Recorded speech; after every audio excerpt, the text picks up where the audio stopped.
Faiza Nadeem here with yet another lecture on grammar. पिछले lectures में हमने discuss किए थे पार्ट्स ऑफ स्पीच और नाउन्स. इस लेक्चर में आज हम डिस्कस करेंगे प्रोनाउंस. अगर आपको मिस्टर आइवन कैप याद होंगे तो उनके प्रोनाउंस. प्रोनाउंस क्या होते हैं? वो होते हैं रिप्लेसिंग वर्ड्स. और किन को रिप्लेस करते हैं ये? nouns को. Let's move on to our board and start our lecture for today. Alright, let's start with the very basic. सबसे पहले हम करेंगे pronouns की definition. What are pronouns? A pronoun is a replacing word that replaces a noun in a sentence. अब noun को replace करने की ज़रूरत क्यों पेश आई? आप ये देखें, अगर ये पैराग्राफ आप पढ़ें तो आप देखें Tom fights with Jerry, Tom and Jerry fight a lot, Tom and Jerry enjoy Tom and Jerry's fight. अब इसमें बार बार टॉम एंड जेरी की रेपिटेशन हो रही है, बार बार word Tom and Jerry repeat हो रहा है. अगर हम टॉम एंड जेरी को रिप्लेस कर दें उनके प्रोनाउंस से, जैसे कि इधर मैंने आपको करके दिखाया है, Tom and Jerry fight a lot. They fight a lot. Tom and Jerry enjoy Tom and Jerry's fights. They enjoy their fights. You have seen Tom and Jerry, I hope all of you, right? And you know that they enjoy their fights. So they enjoy their fights. So the text is looking more appropriate. ज़्यादा appropriate लग रहा है वो, ज़्यादा sensible लग रहा है, ठीक है? It's giving a sensible look rather than the repetition of the words Tom and Jerry. इसीलिए टेक्स्ट को सेंसिबल बनाने के लिए हम pronouns यूज करते हैं. They replace the nouns. अब pronouns are not a simple concept to have. अब सिंपल सी चीज नहीं है pronouns. Pronouns की भी further subdivision है different types पे. आज हम 4 बेसिक टाइप्स डिस्कस करेंगे जो कि आपकी मैट्रिक की परसेंटेज को बना या उड़ा देंगी, ठीक है? जो 4 बेसिक टाइप्स हैं प्रोनाउंस की, वो कौन सी हैं? वो है personal pronouns, reflexive pronouns, indefinite pronouns and interrogative pronounce. ठीक है, ये टाइप्स ऑफ प्रोनाउंस हैं. कौन सी टाइप्स है प्रोनाउंस की? वो है personal, reflexive, indefinite and interrogative. ये 4 टाइप्स हैं. नीचे मैंने इनकी एग्जाम्पल्स भी लिखी हुई हैं. अगर आप अपनी स्क्रीन पे देखेंगे तो देखेंगे पर्सनल के नीचे I, you, we and so on and so forth. Reflexive के अंदर myself, yourself, our self, itself and so on and so forth. Likewise indefinite की everybody, somebody, nobody, neither, either, no one, someone, ये सब reflexive pronouns की types है. और interrogative की, what are interrogative? What is interrogation? Question, सवाल करना. Obviously the W words. Who, whose, whom, what, where, right? These are all interrogative pronouns and they are used in the interrogative sentences. यहाँ तक I hope आपको समझ आ गया होगा pronounce की basic, उनका यूजेज और types of pronouns. Let's discuss each type of pronoun individually. चलते हैं अपने दूसरे बोर्ड पे. इंडिविजुअली हर टाइप को हम डिटेल में डिस्कस करते हैं.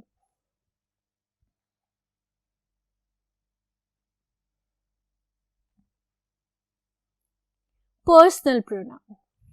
पर्सनल यानी मैं, आप, हम अपना, in person.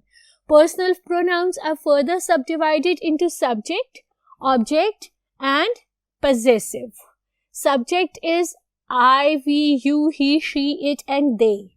Object is me, us, you, he, she, it and them. Possessive my, mine, our, ours, your, yours, his, her, hers, its, their, theirs. Right? अगर प्रोनाउन किसी सेंटेंस में किसी सब्जेक्ट नाउन की जगह लेता है तो it's called as subject pronoun. अगर प्रोनाउन किसी सेंटेंस में ऑब्जेक्ट की जगह लेता है तो it's called as object pronoun. और अगर कोई पोजीशन शो करता है तो it's an possessive pronoun। Clear हो गया है? जैसे कि I saw Sana yesterday. Over here, I is a subject pronoun. This is my pencil. Possessive pronoun। और इसी सेंटेंस को हम अगर रीफ्रेज कर दें तो हम इस तरह भी कह सकते हैं कि this pencil is mine। ये भी आपको possessive pronouns की एग्जाम्पल है। ठीक है? Subject pronoun and possessive pronouns।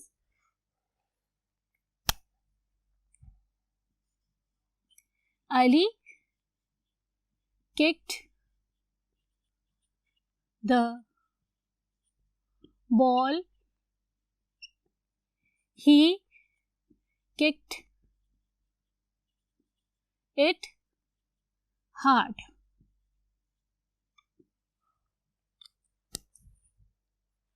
देख रहे हैं आप? Ali is the subject because he is the doer of the action. वो एक्शन कर रहा है तो वो सब्जेक्ट है। पुअर बॉल वो ऑब्जेक्ट है क्योंकि उसके ऊपर एक्शन हो रहा है। किक किसको लगी? बॉल को। ठीक है? तो अली को हमने रिप्लेस किया सब्जेक्ट प्रोनाउन से विच इज ही, और बॉल जो ऑब्जेक्ट है जिसको किक लगी बेचारी को, उसको हमने रिप्लेस किया ऑब्जेक्ट प्रोनाउन से which is it. I hope आपको अब थोड़ा सा कॉन्सेप्ट क्लियर हो जाएगा। इस कॉन्सेप्ट में यूजुअली बच्चे मिस्टेक नहीं करते। बच्चे मिस्टेक करते हैं आई और मी में। जहां आपने अपनी पर्सनल रिप्लेसमेंट करनी है प्रोनाउन की, as a subject you will use I. और जहां आप ऑब्जेक्ट हैं और आपने अपने नाम की रिप्लेसमेंट करनी है with a pronoun, you will use me। I will be a subject pronoun and me will be a object pronoun। I आपका subject pronoun होगा, me आपका object pronoun होगा। कैसे? Tom and Jerry fight with each other। It's a simple sentence। It's a universal truth, right? Supposingly I am Tom, right? Jerry and I fight with each other। उसमें आपका जो second person है वो हमेशा पहले आएगा, आपके फ्रेंड का नाम हमेशा पहले आएगा क्योंकि फाइट आप दोनों कर रहे। ठीक है? ईच अदर, इंडिविजुअल, दोनों फाइट कर रहे। आप सब्जेक्ट प्रोनाउन है इसलिए आप आई यूज करेंगे। ठीक है? इसी तरह my friends and I went to the zoo. मैं अपनी फ्रेंड्स के साथ जू गई, सिनेमा गई, म्यूजियम गई, बहुत घूमा मैंने, बहुत घूमा, बहुत सैर की। किसने सैर की? मैंने सैर की। मैं क्या हूं? सब्जेक्ट, क्योंकि मैं एक्शन कर रही हूं, मैं घूम रही हूं, फिर रही हूं, सैर कर रही हूं। ठीक है? तो मैं सेंटेंस के शुरू में हूं और मैं आई हूं। ठीक है?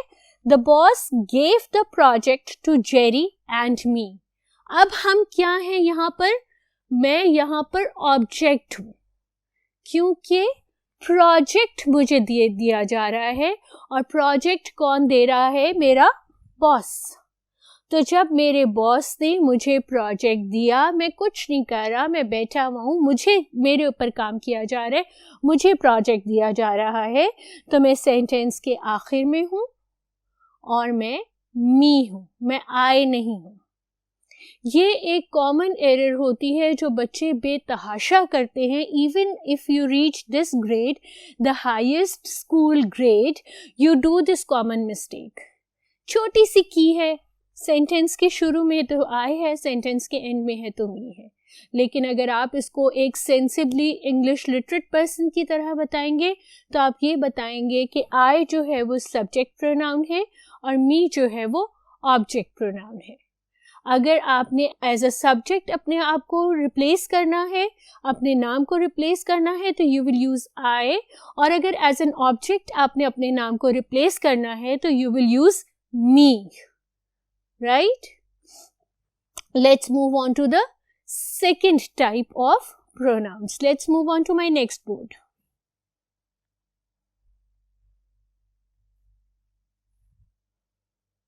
Reflexive pronouns, reflection. अब ये प्रोनाउंस जो हैं आपके बोर्ड पे जो हैं बस यही है, इनके अलावा और कोई रिफ्लेक्सिव प्रोनाउन नहीं है. आप कभी लिखते हैं ना कि their self, his self, our self, ये सारे गलत हैं. कभी भी इनको लिखने की गलती ना कीजिएगा. सिर्फ ये है रिफ्लेक्सिव प्रोनाउंस पूरी इंग्लिश लिटरेचर में. तो आपने ये पक्के याद कर लेने हैं, यही रिफ्लेक्सिव प्रोनाउंस हैं और यही हर जगह यूज होते हैं. अब रिफ्लेक्सिव प्रोनाउंस क्या होते हैं? जब आप खुद सब्जेक्ट हैं और खुद पे कोई काम कर रहे हैं. Like in the morning I woke up and I looked at myself in the mirror in order to see how I was looking early in the morning after waking up. तो मैं क्या काम कर रही हूँ? मैं खुद पे काम कर रही हूँ, मैं खुद को देख रही हूँ. I saw myself in the mirror. ठीक है, सब्जेक्ट भी मैं हूँ, ऑब्जेक्ट भी मैं हूँ, अपने ऊपर ही काम कर रही हूँ. तो मैं कौन सा प्रोनाउन यूज करूंगी? मैं यूज करूंगी रिफ्लेक्सिव प्रोनाउंस. इसी तरह से बड़ा इंपॉर्टेंट सेंटेंस है भाई, students who cheat in the exam cheat themselves. Common truth है ना, सारे टीचर्स यही कहते हैं ना, अगर चीटिंग करोगे तो तुम अपने आप से चीटिंग कर रहे हो, है ना. चीट करके पास होगे तो क्या करोगे? तो जो स्टूडेंट्स हैं वो अगर चीटिंग कर रहे हैं तो वो किसको हार्म कर रहे हैं? They are harming their own selves. ठीक है, student who cheat in the exams cheat themselves. आप ही सब्जेक्ट हैं, आप ही ऑब्जेक्ट हैं, इसीलिए आप रिफ्लेक्सिव प्रोनाउंस यूज करें. आयशा, अब मैं चाहती हूँ थोड़ा सा आपका एग्जाम ले लूँ. Ayesha and myself are going to the cinema. In case of any query feel free to write to myself. अब आप वीडियो पॉज करें, इसका आंसर सोचें. I will come back to you. जी, did you go through these sentences? Did you find any mistake? जी हाँ, यहाँ पे क्या मिस्टेक है? ठीक है, यहाँ पे ये मिस्टेक है, although you are going with Ayesha but you are not alone the subject of this sentence. यहाँ क्या आएगा? Ayesha and I. वो ही कॉमन एरर जो मैंने पहले आपको पर्सनल प्रोनाउंस में बताई थी, जो आप कॉमन एरर करते हैं. In case of any query feel free to write to me. Identify किया था? किस किस का ठीक था? आइडेंटिफाई किया था? वेरी गुड, शाबाश. सो over here we will not use the reflexive pronouns because they are not needed over here. यहाँ पे subject और specific object जो है वो आप हरगिज नहीं है. ठीक है, यहाँ पे object है एक audience जिसको कहा जा रहा है subject. ठीक है, object आप है, तो वो आप end of the sentence में. आप खुद ही सब्जेक्ट और खुद ही ऑब्जेक्ट नहीं है. ये बात वेरी क्लियरली अपनी गिरह से बांध लें, अपने दिमाग में बिठा लें कि सिर्फ ये रिफ्लेक्सिव प्रोनाउंस होते हैं और वो वहाँ यूज होते हैं जहाँ सब्जेक्ट और ऑब्जेक्ट दोनों सेम हो. The third type of pronoun is indefinite pronouns. ठीक है, इनडेफिनिट का मतलब क्या है? What does indefinite means? Indefinite means unknown, कोई डेफिनेट नहीं, कोई उसकी हार्ड एंड फास्ट, कोई फिक्स्ड उसकी स्पेसिफिकेशंस नहीं. ठीक है, सो दोज आर इनडेफिनिट. अब इनडेफिनिट प्रोनाउंस अननोन, ठीक है, जिनका मालूम नहीं.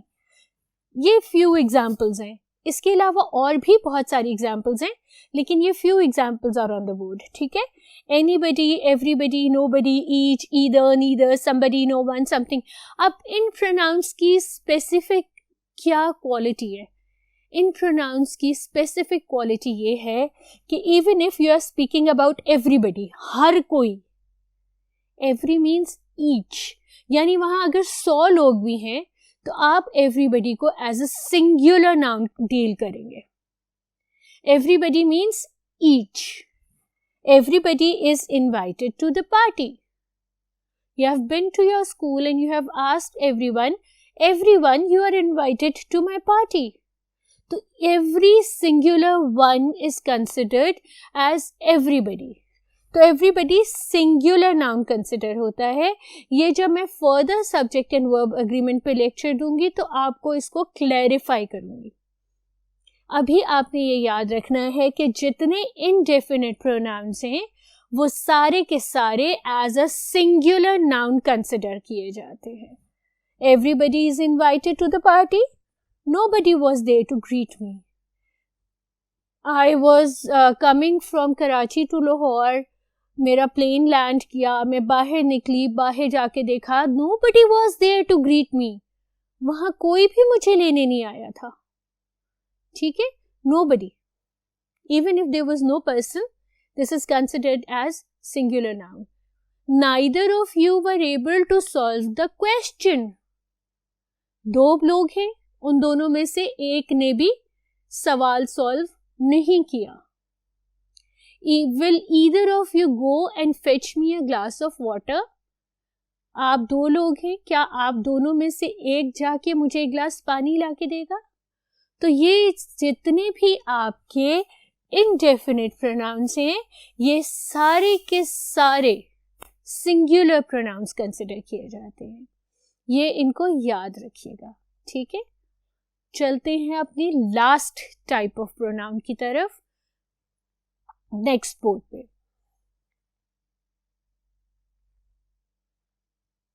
Interrogative pronouns. As the name shows, interrogative यानी क्वेश्चन, ठीक है। What and which. What is used in general, which is used in specific. Imagine करें आप एक रेस्टोरेंट में गए, आपने मेन्यू खोला, ठीक है।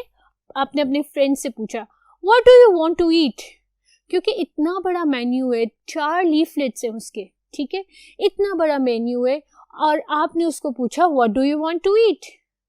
बट प्रॉब्लम क्या हुई कि वेटर ने आपसे कहा कि it's too late, we have only sandwiches and pizza to serve.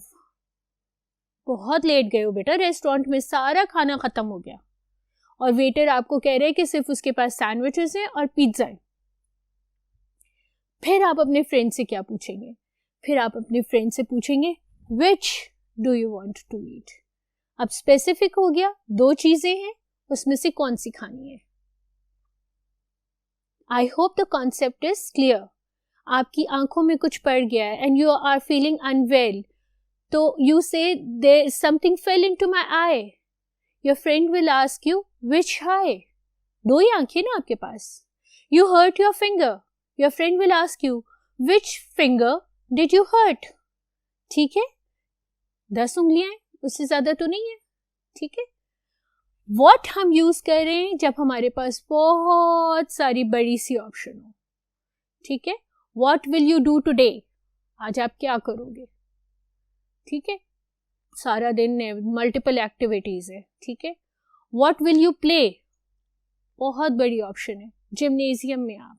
What will you do now, ठीक है। लेकिन जब आपके पास ऑप्शंस लिमिटेड हैं तो आप वर्ड यूज करेंगे विच, ठीक है। नेक्स्ट जो मैं आपके साथ इधर डिस्कस करूंगी वो है हु और हुम। हु और हुम भी बेटा बिल्कुल आई एंड मी की तरह है। हु आपका सब्जेक्ट प्रोनाउन है और हुम आपका ऑब्जेक्ट प्रोनाउन है। एक चीज ये याद रखिएगा कि हम ये प्रोनाउंस इसलिए यूज कर रहे हैं कि जब आपको मैट्रिक एग्जाम में क्वेश्चंस आते हैं तो उनको आपको समझना मुश्किल हो जाता है। अगर उन्होंने आपको what दिया है तो आपको मालूम होना चाहिए कि वो एक जनरल ओवरव्यू दे रहे हैं, और अगर उन्होंने आपको which दिया है तो आपको ये मालूम होना चाहिए कि किन दो कैरेक्टर्स से रिलेटेड वो बात कर रहे हैं। इसी तरह से who और whom, एक चीज़ याद रखिएगा कि इंग्लिश में अगर आप हर जगह whom की जगह भी who लगाते हैं तो वो एक्सेप्टेबल है, लेकिन अगर आपने शो ऑफ करनी है कि you know English a lot, तो फिर आपने who और whom का डिफरेंस ज़रूर मीट करना है।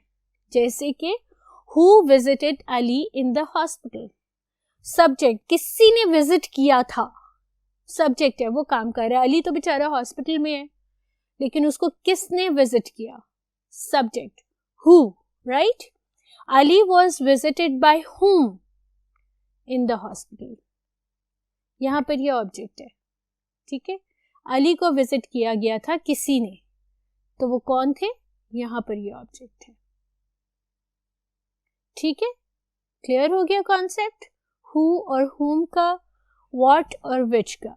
एक क्विक रिकैप कर ले प्रोनाउंस का और टाइप्स ऑफ प्रोनाउंस का। What are pronouns? Pronouns are the replacing words. They replace nouns in a sentence. There are 4 types of pronouns: reflexive pronouns, personal pronouns, interrogative pronouns, and indefinite pronouns, right? Personal pronouns: I, me, we, us, they. Reflexive pronouns: myself, yourself. Reflexive pronouns are only used when